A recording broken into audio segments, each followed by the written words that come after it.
Bonjour et bienvenue pour ce 17e épisode d'une histoire de l'informatique moderne. Cette fois, on va parler de la véritable naissance d'Internet. On en était resté au début d'ARPANET dans le précédent épisode. Et dans un premier temps, il faut comprendre que ça concernait encore peu de liaisons, peu de machines, puisque rapidement, bon, évidemment, à partir de 69, ça a commencé en 69, de nouveaux raccordements, de nouvelles machines ont été ajoutées au réseau.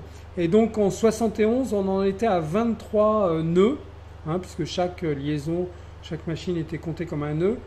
Puis on est monté à 111 en 77. Donc bon, une progression relativement régulière, mais pas tout à fait explosive. Et donc ça concernait pour le moment encore relativement peu de machines. À partir de 77, a été mis au point le premier protocole de gestion de réseau, le NCP pour Network Control Protocol, qui sera plus tard justement remplacé par TCP/IP. Alors justement, à partir de 74, on voit apparaître les premières moutures de TCP/IP qui permettent de remplacer le NCP précédent qui manquait quand même de certaines fonctionnalités. Et là, on en arrive au fait que non seulement TCP/IP uniforme le réseau ARPANET, mais là, Internet commence à prendre son vrai visage, puisqu'en 80 d'abord, ARPANET se divise en deux réseaux distincts. D'un côté, il y a le militaire qui s'appelle Milnet, Military Network tout simplement, qui deviendra plus tard le DDN, Defense Data Network, et l'autre universitaire qui est le NSF Net, que les militaires abandonnent au monde civil en disant bon bah très bien, ok, là les choses sont claires, on a notre réseau, vous avez votre réseau et chacun vit sa vie. Donc à partir du 1er janvier 83, le protocole TCP/IP qui est en développement depuis 1974 est adopté massivement sur justement la partie civile d'Internet. Et à ce moment-là, en 84, c'est-à-dire un an après, il y a déjà plus de 4 millions de nœuds interconnectés et plus de 1000 ordinateurs qui sont raccordés au réseau. Donc ça commence à faire beaucoup. Donc là, ça commence à prendre... ça commence à prendre son vrai visage. Mais on ne parle pas encore d'Internet. Et arrive une construction proposée par l'ISO, qui est l'International Standard Organization, qui en 1988 publie le modèle OSI pour Open System Interconnection. C'est un modèle de protocole réseau complet, parfait, bien décrit, etc. et qui était censé être adopté tout de suite. Alors, il a été adopté au moins partiellement, puisque par exemple, les telcos qui se sont ralliés à la norme X25, par exemple le réseau Transpac en France était basé sur X25, fonctionnait selon un système de commutation de paquets en mode point à point, donc quelque chose un peu qui ressemblait à Internet, mais avec une implémentation qui était le plus conforme possible au fameux modèle OSI en 7 couches. Alors, à partir de là, il y a une véritable bataille intellectuelle qui s'est engagée, puisque les partisans du modèle OSI, en gros les constructeurs et les opérateurs telco, considéraient que TCP/IP était un bricolage d'universitaires peu conscient des contraintes de l'économie. Alors qu'au contraire, les partisans de TCP/IP considéraient que le modèle OSI était d'une complexité inutile et que TCP/IP, lui, il fonctionnait et il s'était forgé dans la pratique. Et puisque ce n'était pas cassé, puisque ça remplaçait très avantageusement NCP, il fallait garder TCP/IP. Il ne fallait pas tout mettre à la poubelle une fois de plus pour essayer d'implémenter quelque chose qui serait réellement et complètement conforme au modèle OSI. Alors, un élément qui a été un facteur décisif pour le succès final de TCP/IP, ça a été son adoption par Sun dès le départ dans les stations de travail Unix. Bon, on a déjà parlé des stations de travail. Et les stations de travail de Sun étaient équipées d'une version d'Unix qui incluait gratuitement TCP/IP, ce qui du coup réduisait le coût de leur mise en réseau. Et les promoteurs d'Internet, de TCP/IP, expliquent que le fait que Sun ait choisi TCP/IP plutôt qu'autre chose fut déterminant dans la popularité du protocole, et également le fait que Ethernet et les réseaux locaux s'appuyaient sur TCP/IP fut un autre facteur de succès. Alors, ce qui est particulièrement intéressant là-dedans, c'est qu'on est dans ce que j'appelle un affrontement emblématique, comme il y en a eu souvent dans l'informatique. Hein, c'est la dispute habituelle entre perfection et côté pratique.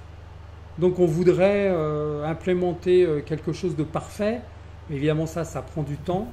Et d'un autre côté, on a une solution pratique, éventuellement vite fait, mal fait, mais qui fonctionne, qui s'est installée. Combien de fois on a vu des applications provisoires qu'on avait développées vite pour répondre à tel ou tel besoin et qu'on imaginait réécrire dans les 2 ans, puis après dans les 4 ans, puis finalement qui ont duré des décennies, qui d'ailleurs pour certaines sont toujours là. Et là, cette dispute entre TCP/IP et OSI, c'est quelque chose qu'on a vu encore et encore dans l'histoire de l'informatique. Par exemple, la dispute entre Ethernet et Token Ring, c'était du même niveau. Ouais, Ethernet, c'est pas bien, il n'y a pas de contrôle des collisions, alors que Token Ring, ça c'est du sûr. Bon, finalement, non, le meilleur effort qu'apportait Ethernet était largement suffisant. Il n'y avait pas besoin d'un truc compliqué et coûteux comme Token Ring. Et là, c'est la même chose. On va voir plus tard que le web était considéré comme une espèce de brouillon, quelque chose de provisoire, en attendant les fameuses autoroutes de l'information qui seraient bâties sur du solide, sur de la fibre optique, etc. Bon, on en parlera. Donc, ça, c'est une dispute qu'on a toujours connue et qui existe encore aujourd'hui entre le parfait complet et puis le pratique, mis en place, éprouvé, pas forcément tout à fait conforme à un modèle académique, mais qui fonctionne. Alors en 89, encore une autre étape importante dans ce qui nous permet d'évoluer vers l'Internet qu'on connaît, c'est la fin des IMP. Parce que maintenant que le réseau s'est beaucoup développé, hein, il y a de plus en plus de nœuds, de plus en plus d'ordinateurs raccordés, on n'est plus au niveau d'ARPANET et on n'a plus besoin des interfaces spécialisées qui étaient encapsulées dans les mini-ordinateurs qui formaient justement les IMP. À partir de là, ils sont débranchés et on bascule sur des ordinateurs qui utilisent TCP/IP et ça fonctionne largement mieux. Donc on a une épine dorsale qu'on appelle NFSnet, qui est 25 fois plus rapide qu'ARPANET et qui est beaucoup plus commode, justement grâce à la généralisation de TCP/IP. Et là, on arrive au début des années 90, et à ce moment-là, il est clair que la notion de réseau est de plus en plus présente dans l'esprit des gens, et il y a d'ailleurs un certain nombre de services commerciaux qui commencent à avoir un certain succès, et le premier d'entre eux est CompuServe. CompuServe qui remonte à loin puisqu'il a été fondé en 69, et dans un premier temps c'était juste l'idée de vendre du temps partagé sur une série de serveurs PDP-10. Donc c'était selon la mode du temps partagé. Il faut se souvenir qu'à l'époque on est encore en pleine mode de l'utility computing, et donc les offres de partage de temps partagé de l'informatique sont légion. Et puis progressivement, CompuServe commence à prendre la forme qu'on connaît. En 1979, par exemple, CompuServe est la première entreprise à proposer le courrier électronique et le support technique pour les utilisateurs de micro-ordinateurs. Ça commence à se répandre principalement des Apple II et des machines sous CP/M. Et en 1980, par exemple, CompuServe est le premier service à proposer un service de chat en temps réel grâce à son logiciel qui s'appelait CB Simulator. Et en 89, CompuServe va acheter et démanteler son concurrent principal, The Source. En 93, CompuServe est enfin disponible en France. C'est à ce moment-là d'ailleurs que je le découvre, puisque pour dialoguer avec le support technique de SQL Server avec Microsoft, il fallait avoir un abonnement CompuServe. Bon, c'était pas très pratique, hein. Les noms d'utilisateurs, c'était une suite de numéros, @compuserve.com. Mais bon, c'était un premier pas dans cette direction. Le pas décisif, c'est AOL qui va le faire. AOL, c'est America Online. Et là, autant CompuServe, c'était un truc de geeks. Là, AOL, c'est vraiment les rois du marketing. Il faut savoir qu'ils ont diffusé des dizaines, voire des centaines de millions de disquettes, puis ensuite de CD-ROM dans les avions, dans les restaurants, dans les hôtels. Il y en avait partout, pour inciter les gens à se raccorder à leur service, qui était bon, c'était pas le web, mais c'était déjà une interface graphique très rudimentaire, hein, mais c'était quand même toujours mieux que CompuServe qui est resté longtemps en mode texte. Donc AOL est apparu en 85, ça s'appelait Q-Link. Puis en 88, il y a eu une version qui s'appelait PC-Link pour IBM PC et Apple Link Personal Edition pour les Apple II et les Macintosh. En 89, Quantium a enfin changé son nom pour America Online. Et dès le début, il y avait des jeux intégrés au service. En 91, il y a enfin un AOL pour DOS.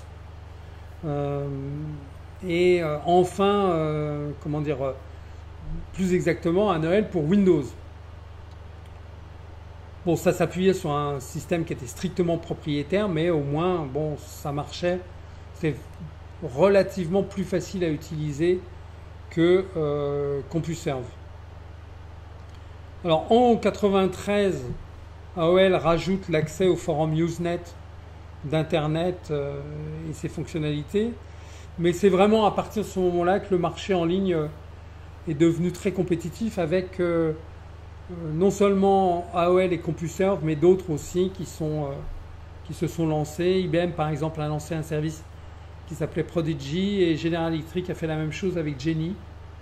Puis il y avait Viewtron, enfin il y en avait plein. À ce moment-là, c'était vraiment l'explosion des services en ligne.